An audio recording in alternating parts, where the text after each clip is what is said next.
আমার ভাইরা, এবার মহিলা ডাক দিয়া বলে, ও পয়গম্বর, একজন মা তার দুধের সন্তানকে যে পরিমাণ ভালোবাসে, আল্লাহ যদি তার বান্দারে বান্দিরে এর চেয়ে হাজার হাজার গুণ বেশি ভালোবাসে, তাইলে আমার একটা প্রশ্ন থাকে। কি প্রশ্ন? পয়গম্বর, পৃথিবীতে এমন একজন মা নাই রে, যেই মা তার দুধের সন্তানকে আগুনে পোড়ায়।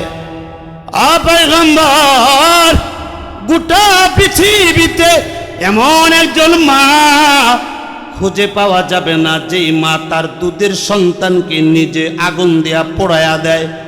আছে কথা কন নাকি? আপনাদের এলাকায় আছে নাকি এমন মা? কি আছে যে দুধের সন্তান, কুলের সন্তানকে আগুনে পোড়ায়া দেয়? কি আছে ভাই? গোটা পৃথিবীতে এমন মা পাবেন না? না, নিজে আগুনে পুড়ে যাবে, সন্তানকে আগুনে পোড়াবে না। মা তো নিজে চলে যাবে পৃথিবী থেকে, সন্তানকে আগুনে পোড়াবে না। আমার ভাইরা, এবার মহিলাই বলতেছেন, পৃথিবীতে এমন মা তো পাওয়া যাবে না যে মা তার দুধের সন্তানকে আগুনে পোড়ায়, কিন্তু আল্লাহ তো তার হাজার হাজার বান্দা এবং বান্দিকে জাহান্নামের আগুনে পোড়াবে। কথা কোন ঠিক না বে ঠিক?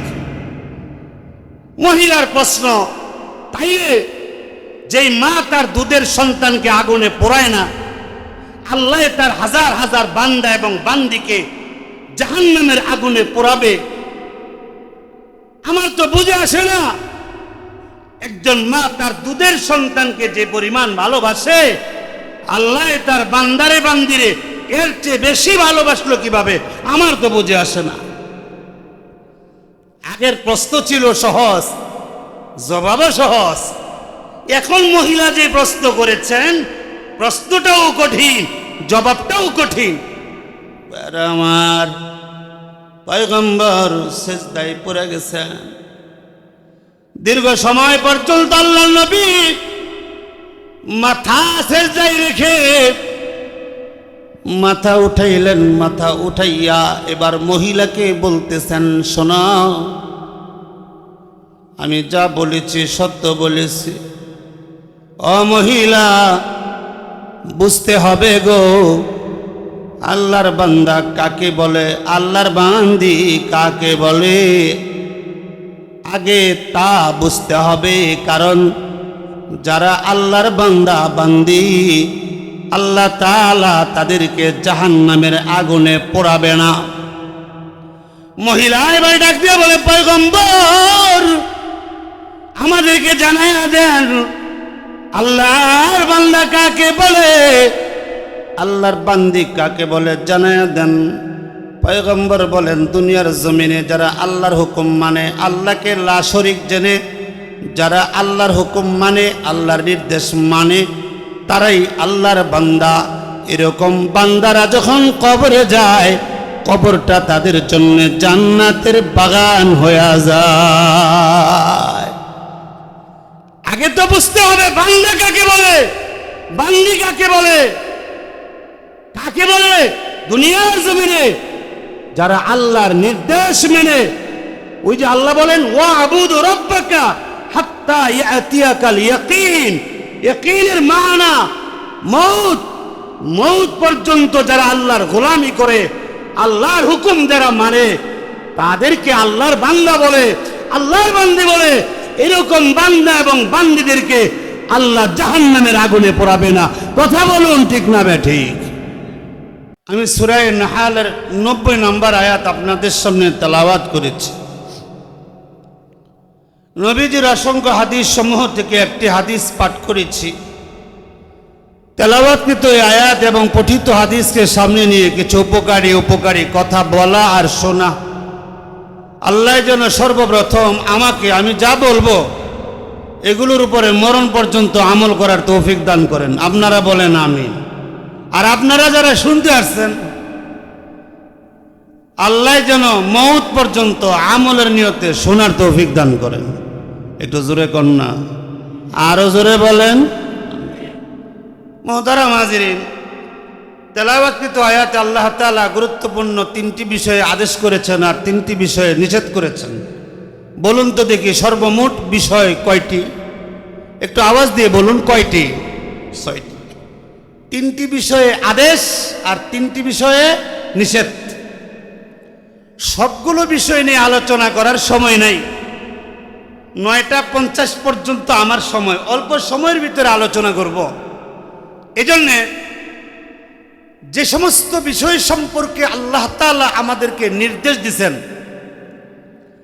সর্বপ্রথম যেই নির্দেশটি আল্লাহ আমাদেরকে করছেন, ওই নির্দেশ সম্পর্কে কিছু আলোচনা আপনাদের সামনে রাখবো ইনশাআল্লাহ।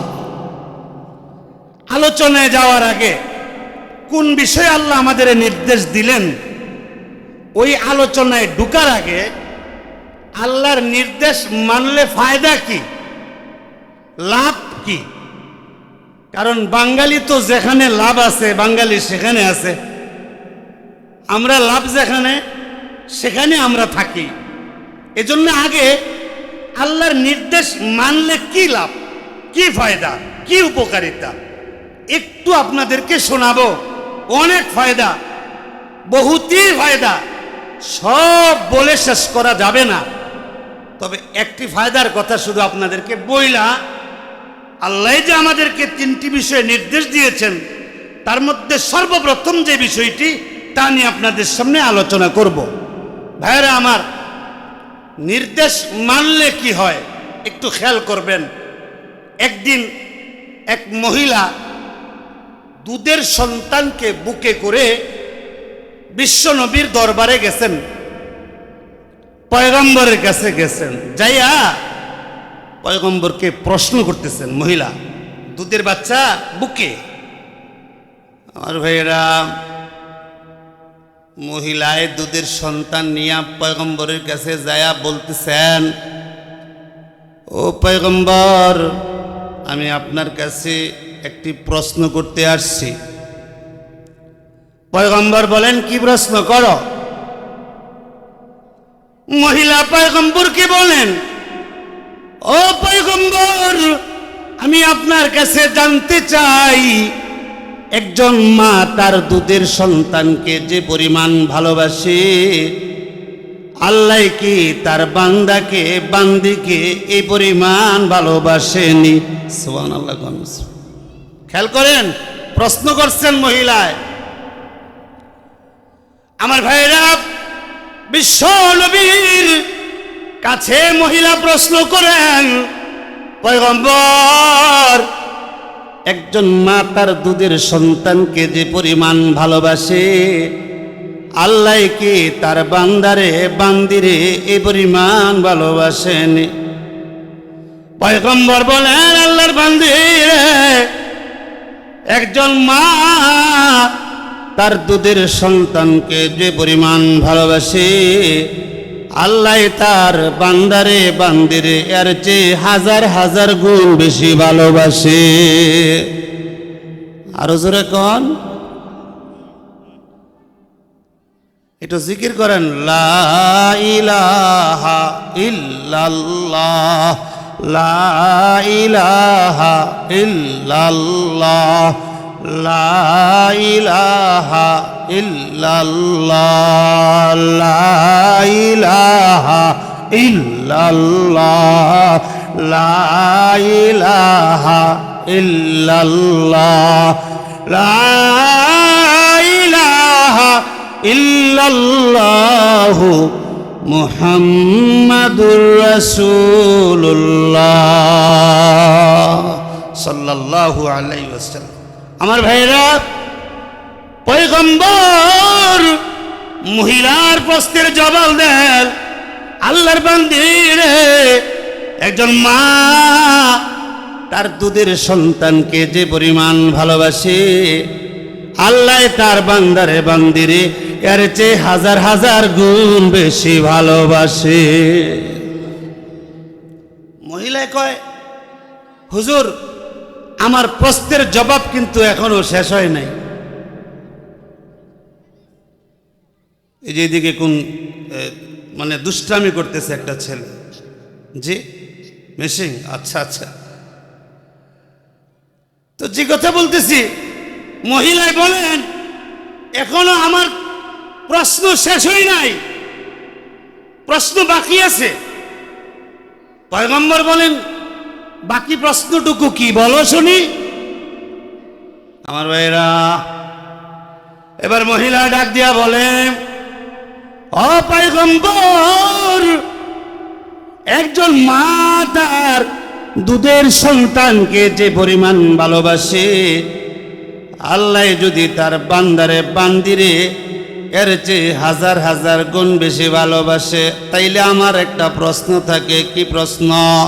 পয়গম্বর, পৃথিবীতে এমন একজন মা নাই রে যেই মা তার দুধের সন্তানকে আগুনে পোড়ায়। পয়গম্বর, গোটা পৃথিবীতে এমন একজন মা খুঁজে পাওয়া যাবে না যেই মা তার দুধের সন্তানকে নিজে আগুন দিয়া পোড়ায়া দেয়।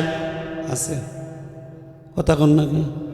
আপনি করে এলাকায় আছে নাকি এমন মা? কি আছে যে দুধের সন্তান, কুলের সন্তানকে আগুনে পোড়ায়া দেয়? কি আছে ভাই? গোটা পৃথিবীতে এমন মা পাবেন না? না না, নিজে আগুনে পুড়ে যাবে, সন্তানকে আগুনে পোড়াবে না। মা তো নিজে চলে যাবে পৃথিবী থেকে, সন্তানকে আগুনে পোড়াবে না। আমার ভাইরা, এবার মহিলায় বলতেছেন পৃথিবীতে এমন মা তো পাওয়া যাবে না যে মা তার দুধের সন্তানকে আগুনে পোড়ায়, কিন্তু আল্লাহ তো তার হাজার হাজার বান্দা এবং বান্দিকে জাহান্নামের আগুনে পোড়াবে। কথা কোন ঠিক না বে ঠিক? মহিলার প্রশ্ন, তাইলে যেই মা তার দুধের সন্তানকে আগুনে পোড়ায় না, আল্লাহ তার হাজার হাজার বান্দা এবং বান্দিকে জাহান্নামের আগুনে পোড়াবে? আমার তো বুঝে আসে না। একজন মা তার দুধের সন্তানকে যে পরিমাণ ভালোবাসে, আল্লাহ তার বান্দারে বান্দিরে এর চেয়ে বেশি ভালোবাসলো কিভাবে? আমার তো বুঝে আসে না। আগের প্রশ্ন ছিল সহজ, জবাবও সহজ। এখন মহিলা যে প্রশ্ন করেছেন, প্রশ্নটাও কঠিন, জবাবটাও কঠিন। আমার পয়গম্বর সেজদায় পড়ে গেছেন। দীর্ঘ সময় পর্যন্ত আল্লাহর নবী মাথা সেজদায় রেখে মাথা উঠাইলেন। মাথা উঠাইয়া এবার মহিলাকে বলতেছেন, শোনো, আমি যা বলেছি সত্য বলেছি। ও মহিলা, বুঝতে হবে গো, আল্লাহর বান্দা কাকে বলে, আল্লাহর বান্দি কাকে বলে, আগে তা বুঝতে হবে। কারণ যারা আল্লাহর বান্দা বান্দি, আল্লাহ তাআলা তাদেরকে জাহান্নামের আগুনে পোড়াবে না।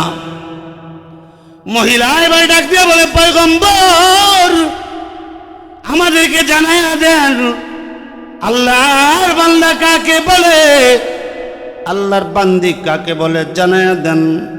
পয়গম্বর বলেন, দুনিয়ার জমিনে যারা আল্লাহর হুকুম মানে, আল্লাহকে লা শরীক জেনে যারা আল্লাহর হুকুম মানে, আল্লাহর নির্দেশ মানে, তারাই আল্লাহর বান্দা। এরকম বান্দারা যখন কবরে যায়, কবরটা তাদের জন্য জান্নাতের বাগান হয়ে যায়। আগে তো বুঝতে হবে বান্দা কাকে বলে, বান্দি কাকে বলে। কাকে বলে? দুনিয়ার জমিনে যারা আল্লাহর নির্দেশ মেনে, ওই যে আল্লাহ বলেন, ওয়া আবুদু রাব্বাকা হাত্তা ইয়াতিয়াকাল ইয়াকিন। ইয়াকিনের মানা মউত। মউত পর্যন্ত যারা আল্লাহর গোলামি করে, আল্লাহর হুকুম যারা মানে, তাদেরকে আল্লাহর বান্দা বলে, আল্লাহর বান্দি বলে। এরকম বান্দা এবং বান্দিদেরকে আল্লাহ জাহান্নামের আগুনে পোড়াবে না। কথা বলুন ঠিক না বে ঠিক? এবার মহিলার বুঝে আসছে আল্লাহর বান্দা কাকে বলে, আল্লাহর বান্দি কাকে বলে। এই জন্যে আমি আপনাদের সামনে আজকে যে বিষয়টি নিয়ে আলোচনা করব, বললাম যে তিনটি বিষয়ে আল্লাহ আদেশ করছেন। তার মধ্যে সর্বপ্রথম যে বিষয়টি, কারণ আদেশ মানলে আল্লাহর বান্দা হওয়া যায়, আদেশ মানলে আল্লাহর বান্দি হওয়া যায়, আদেশ মেনে যারা কবরে যায়, আদেশ মেনে যারা দুনিয়ার থেকে বিদায় নিবে, আল্লাহ তাআলা তাদেরকে জাহান্নামের আগুনে জ্বালাবে না, আল্লাহ তাদের জান্নাত দান করবেন। এজন্য আসুন জানি, এই যে সূরা নাহলের 90 নম্বর আয়াতে সর্বপ্রথম আল্লাহ তাআলা আমাদেরকে যে বিষয়টি সম্পর্কে নির্দেশ দিয়েছেন তা হলো, আল্লাহ বলেন তোমরা ইনসাফ করো। ইয়া'মুরু বিল আদলি, ইনসাফ করতে আল্লাহ আমাদেরকে বলছেন, ইনসাফ করো। বলেন কে বলছেন? একটু আওয়াজ দিয়ে বলুন, কে বলছেন? কে? আল্লাহ নির্দেশ দিচ্ছেন ইনসাফ করো। এখন ইনসাফটা কি? ইনসাফের ব্যাখ্যা আমাদেরকে আগে জানতে হবে। মুফাসসিরিনগণ ইনসাফের ব্যাখ্যা করতে গিয়ে বলেন, পাওনাদারের পাওনা পরিশোধ করে দেওয়াকে ইনসাফ বলে। সুবহানাল্লাহ কোন, সুবহানাল্লাহ। পাওনাদারের পাওনা পরিশোধ করে দেওয়াকে ইনসাফ বলে। আমার ভাইরা, এখন আপনারা অনেকে বলবেন আমার কাছে আলহামদুলিল্লাহ কারো পাওনা নাই। অনেকে বলবেন কেউ আমার কাছে টাকা পয়সা পায় না, কারো কোনো ঋণ আমার কাছে নাই, অনেকে বলতে পারেন। কিন্তু না না, পৃথিবীতে এমন কোন মানুষ নাই যার কাছে অন্যের পাওনা নাই। জোরে কোন সুবহানাল্লাহ, জোরে কোন সুবহানাল্লাহ। কিন্তু আমরা জানি না আমাদের উপরে কার কার পাওনা আছে। আমি জানলে তো পাওনাদারের পাওনা দিব, জানি না, তাহলে পাওনাদারের পাওনা দিব কিভাবে?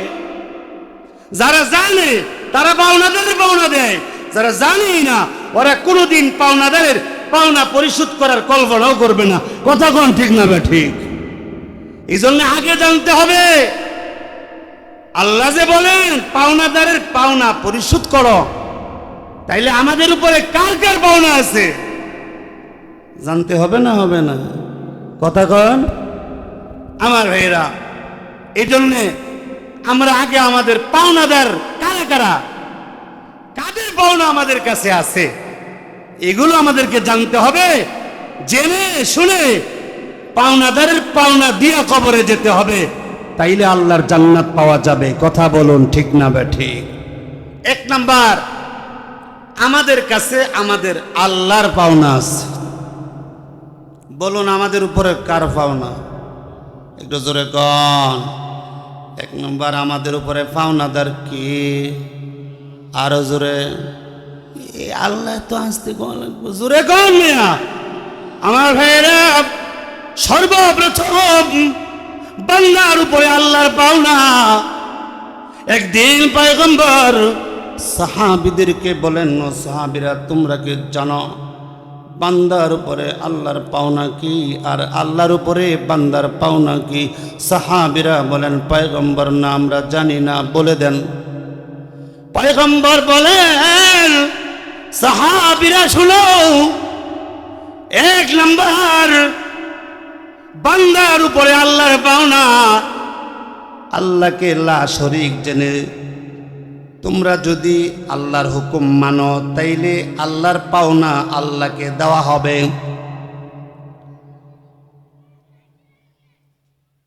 আর যখন তোমরা আল্লাহর পাওনা আল্লাহকে দেয়া দিবা, তখন আল্লাহর কাছে তোমাদের পাওনা জান্নাত আল্লাহ তোমাদের দেয়া দিবে। ও সাহাবী, সর্বপ্রথম বান্দার কাছে আল্লাহর পাওনা আল্লাহকে লা শরীক জেনে আল্লাহর হুকুম মানা। আল্লাহর হুকুম মানলা তো আল্লাহর পাওনা আল্লাহকে দিলা। যখন আল্লাহর পাওনা আল্লাহকে দিবা, তখন আল্লাহর কাছে তোমাদের পাওনা জান্নাত আল্লাহ তোমাদেরকে দেয়া দেবে। যেমন নামাজ কার পাওনা? জোরে জোরে জোরে কন, যারা পড়েন না তারাও কন। এক নাম্বার নামাজ, হুকুম কার? নির্দেশ কার? বারবার আল্লাহ তাআলা আমাদেরকে নামাজের ব্যাপারে হুকুম করেন, তার মানে নামাজ আল্লাহর পাওনা। আমরা যদি দুনিয়ার জমিনে মরণ পর্যন্ত আল্লাহকে সেজদা দেই, আল্লাহর হুকুম নামাজ পালন করি, আল্লাহকে যদি আমরা সেজদা দেই, 5 ওয়াক্ত নামাজ যদি গুরুত্ব সহকারে আদায় করি, তাইলে আল্লাহর পাওনা আল্লাহকে দেওয়া হবে। যেই মাত্র নামাজ নামক পাওনা আল্লাহকে দেয়া দিব, তখন আল্লাহ ঘোষণা দিয়েছেন সূরা মুমিনুনের 9, 10, 11 নম্বর আয়াতে কত সুন্দর কইরা আল্লাহ আমাদের বলেন, ওয়াল্লাযীনা হুম আলা সালাওয়াতিহিম ইউহাফিজুন, ওয়াল্লাযীনা হুম আলা সালাওয়াতিহিম ইউহাফিজুনা উলাইকা হুমুল ওয়ারিসুন আল্লাযীনা ইয়ারিসুনাল ফিরদাউসা হুম ফিহা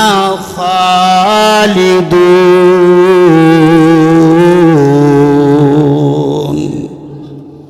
আমার ভাইরা, আল্লাহ তাআলা সূরা মুমিনুন আয়াত নম্বর 9, 10, 11 আল্লাহ বলেন, যারা নাকি যথা সময়ে 5 ওয়াক্ত নামাজ পড়ে আল্লাহর পাওনা আল্লাহরে দেয়, আল্লাহ তাআলা তাদেরকে জান্নাতুল ফেরদাউসের মেহমান বানাবে।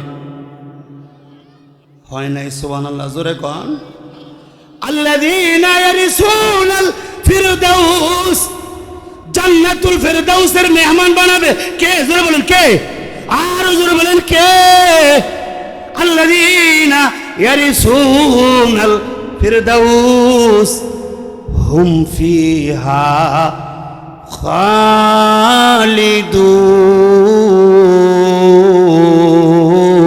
খালিদুন।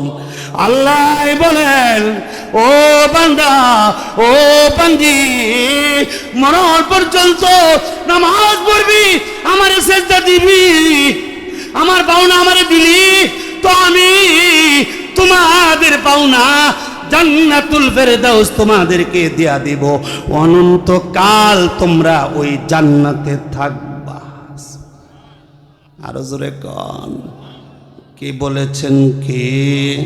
এবার পয়গম্বর কি বলেন একটু খেয়াল করেন, আমাদের নবী কি বলেন এই ব্যাপারে।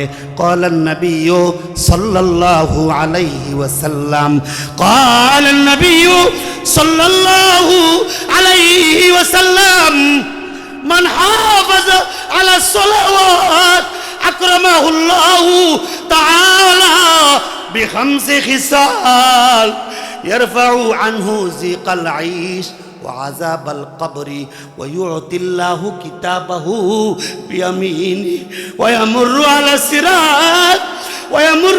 الصراط كالبرق ويدخل الجنة بغير حساب। আল্লাহ নবী বলেন, নামাজ নামক পাওনাটা যদি আল্লাহরে দিতে পারো তাইলে 5টা পুরস্কার। 1 নাম্বার পুরস্কার হইল তোমার রিজিকের অভাব আল্লাহ দূর কইরা দিব। জোরে কান, জোরে কান। রিজিকের অভাব দূর কইরা দিবে কে? আওয়াজ করে বলুন, রিজিকের মালিক কে? আর জোরে বলেন কে? ইন্নাল্লাহ হুয়ার রাজ্জাক, ইন্নাল্লাহ হুয়ার রাজ্জাকু যুল কুওয়াতিল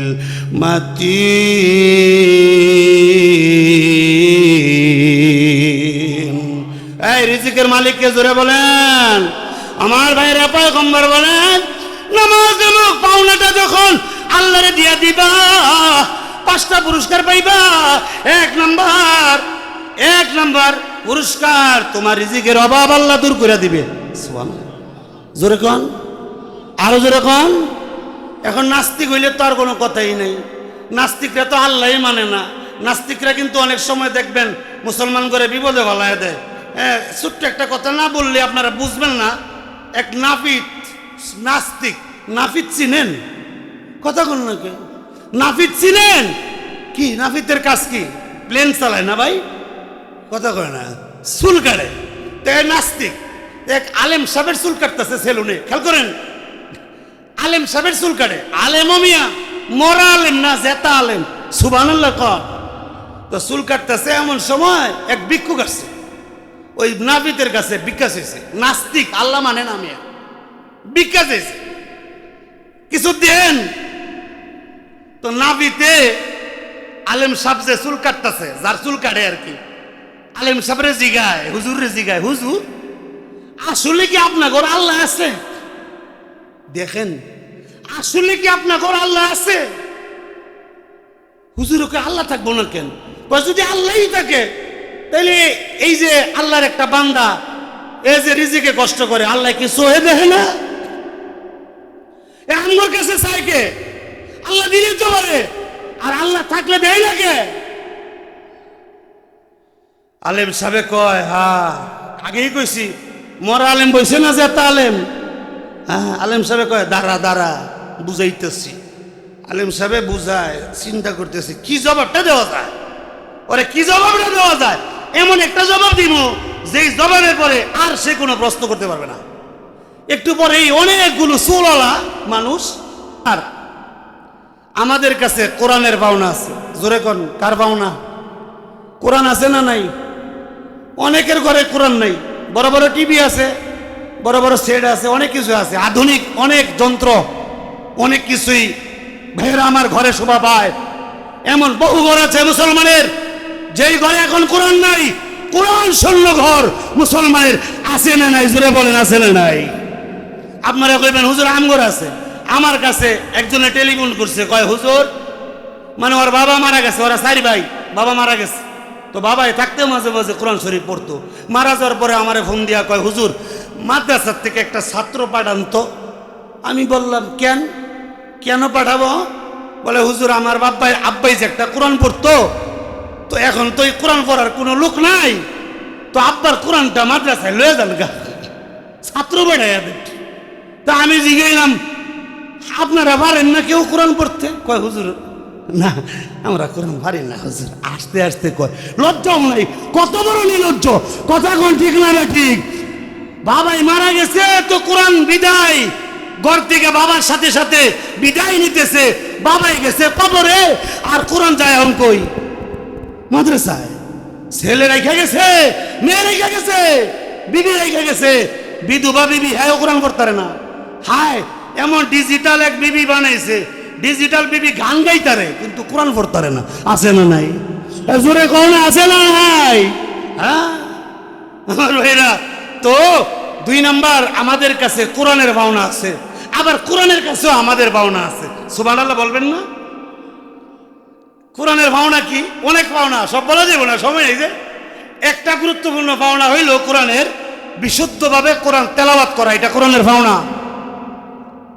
বিশুদ্ধভাবে কোরআন মানে কোরআন পড়া, এটা কার পাওনা? জোরে বলেন কার?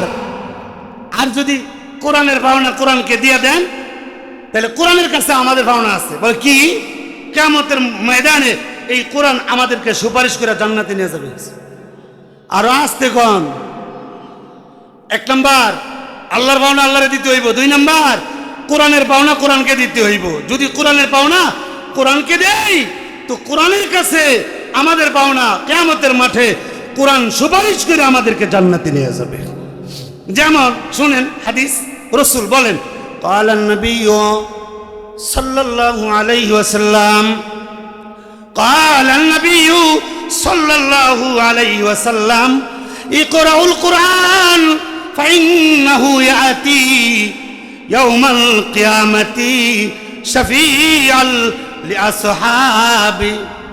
আল্লাহ নবী বলেন, তোমরা কোরআন পড়ো, কোরআন তেলাওয়াত করো, কেননা কিয়ামতের দিন কোরআন তোমাদের পক্ষে সুপারিশকারী হয়ে যাবে। আর জোরে বলেন আমার ভাইরা। বিশ্বনবী একদিন আবু হুরাইরা রাদিয়াল্লাহু তাআলা আনহুকে ডেকে বলেন, ইয়া আবা হুরাইরা তাআল্লামিল কুরআন ওয়া আল্লিমহুন নাস ওয়া লা তাজালু কাযালিকা হাত্তা ইয়াতিয়াকাল মাউত ফাইন আতাকাল মাউত ওয়া আনতা কাযালিকা যারাতিল মালাইকাতু কবরাকা কামা ইউজারুল বাইতুল আতিক। আল্লাহর নবী হযরত আবু হুরায়রা রাদিয়াল্লাহু তাআলা আনহুকে ডেকে কয়, আবু হুরায়রা রে, তুমি নিজেও কোরআন পড়ো, সন্তানকে কোরআন পড়াও, মানুষদেরকে কোরআন শিখাও, নিজেও কোরআন শিখো, সন্তানদেরও কোরআন শিখাও। আবু হুরায়রা রে, এই আমল যদি মরণ পর্যন্ত করতে পারো রে, যেদিন মরণ হবে আপনজনেরা তোমাকে গোসল দিয়া কাফন পড়াইয়া জানাজাটা দিয়া ওই যে মসজিদের ওই পালকিখানায় উঠাইয়া কবর পারে নিয়ে যাবে। আবু হুরায়রা কবরে রেখে তোমার আপনজন সবাই চলে যাবে, কেউ তোমার কবর পাড়ে থাকবে না, একা একা আবু হুরায়রা তুমি তো কবরে শুয়ে থাকবা। যদি কোরআন নিজেও পড়ো, অন্যকেও পড়াইতে পারো, এই অবস্থায় যদি মরণ হয়, এই অবস্থায় যদি কবরে যাইতে পারো, যেদিন তুমি কবরে একা একা থাকবা, তোমার আপনজন, তোমার ছেলে কবর পারে থাকবে না, তোমার ভাই কবর পারে থাকবে না, তোমার আপনজন কেউ কবরের পাড়ে থাকবে না, একা একা রে আবু হুরায়রা কবরে পড়ে থাকবা। ওই দিন জারাতিল মালাইকাতু কবরাক, আসমান থেকে দলে দলে ফেরেশতারা আসবে তোমার কবর জিয়ারত করতে। আস্তে কোন সুবহানাল্লাহ। ওই যে হুজুর ঘরে নিয়া ভাড়া করে নিয়ে যে হুজুর আব্বাই মারা গেছে, কবরটা জিয়ারত করে যান, এটা লাগবে না? আপনি কোরআনের সাথে সম্পর্ক করে ফেলেন, নিজে কোরআন শিখেন, সন্তানকে কোরআন শিখান। আল্লাহর কসম, আল্লাহর কসম, নবীর হাদিস, নবীর হাদিস দলিল। নিজে পড়েন, সন্তানকে পড়ান। ডাক্তার বানান, অসুবিধা নেই, ইঞ্জিনিয়ার বানান, আমার হুজুররা কোনোদিন নিষেধ করে নাই, সব লাগবো, ডাক্তার লাগবো, ইঞ্জিনিয়ার লাগবো, ব্যারিস্টার লাগবো, তারপরে আপনার পাইলট লাগবো, সব লাগবো, বিজ্ঞানী লাগবো, বৈমানিক লাগবো, সবই লাগবো। তবে সর্বপ্রথম এই সন্তানটাকে কোরআন শিখাইয়া দেন। কথা কোন ঠিক না বে ঠিক? ও দোস্ত, বুঝলাম না আমরা আধুনিকতার ছোঁয়ায়, ডিজিটালের ছোঁয়ায়, স্মার্ট বাংলার ছোঁয়ায় আমরা বুঝলাম না, কোরআন শূন্য করতেছি, ঘর সমাজ এখন কোরআন শূন্য হয়ে যাইতেছে। কথা কন ঠিক না বে ঠিক? অথচ নবীজি বলেন, আবু হুরায়রা নিজে কোরআন শিখো, সন্তানদেরকে কোরআন শিখাও। এই অবস্থায় যদি মরণ হয়, আসমান থেকে ফেরেশতারা এসে তোমার কবর জিয়ারত করবে, কামা ইউজারুল বাইতুল আতিক, যেমনি ভাবে গোটা দুনিয়া থেকে হাজী সাহেবেরা এসে বাইতুল্লাহ জিয়ারত করে। এজন্য আল্লাহর পাওনা আল্লাহকে দেওয়ার জন্য তৈয়ার আছেন তো ইনশাআল্লাহ? আমার ভাইরা, যেহেতু 50 বেজে গেছে, আমাকে আগেই বলা হয়েছে 50 পর্যন্ত আলোচনা রাখার জন্য আমি আমার আলোচনাটা শেষ করলাম। এবার শেষ হাদিসটা শোনেন। ওই যে খেয়াল করেন, আল্লাহ বলছেন ইনসাফ করো। ইনসাফের ব্যাখ্যা হইল পাওনাদারের পাওনা পরিশোধ করে দাও। পাওনাদারের পাওনা পরিশোধ করে দাও। সর্বপ্রথম পাওনা কার? একটু জোরে বলেন। আল্লাহ তাআলা যত হুকুম করছেন সব মানতে হবে। সব যদি মানতে পারি, আল্লাহর পাওনা আল্লাহকে দেওয়া হবে। সামনে রোজা আসতেছে, এই রোজার হুকুম কার? হ্যাঁ, জোরে বলেন কার? আল্লাহর হুকুম। রমজানের মাসে রোজা রাখবেন নাকি ওই যে হোটেলের মধ্যে সামনে দা কাপড়টা না রাখবো আর গিয়া চুপি চুপি খাইবেন ডালের বড়া? কি কথা কয় না গায়ে? আল্লাহর পাওনা রোজা দিবেন তো ইনশাআল্লাহ, আল্লাহর পাওনা আল্লাহরে দিবেন তো ইনশাআল্লাহ। এরপরে 2 নম্বর কোরআনের পাওনা, কোরআনকে দিবেন তো ইনশাআল্লাহ। আর সন্তানের পাওনা, সন্তানকে একজন ধর্মীয় জ্ঞানী বানান, তাকে দিন শিখান। এটা আপনি বাবার উপরে সন্তানের পাওনা যদি দিতে পারেন, এই সন্তান আপনার পাওনা আপনারে দিয়া দিব।